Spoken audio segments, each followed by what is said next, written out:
Хутагт жинхэнэ нүүдэлчин араншинтай хүн байж. Нэгээс хоёр тимээнд жингээ тэгнэн бараа бологчдоо хөтлүүлээд өөрөө мориун дагалдана.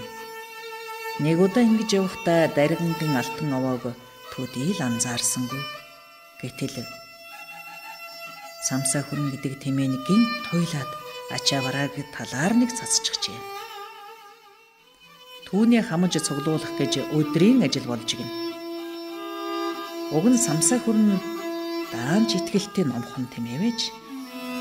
Утай гүмбэн орохдооч энэ тимээнд нандин гиснэн ачдаг байсан юм. Түүний хөл доогоор нохойгүйгээд орохдооч хялам гэдэггүй. Гэтэл нохой байтугай огтонжгүйгээгүй байхад туйлж хөвлүүлжээ.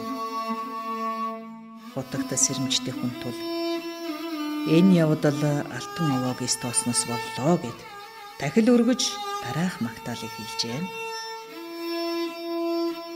Уг магтаалд овоон дээр овоотай алтан дарийн овоо юу?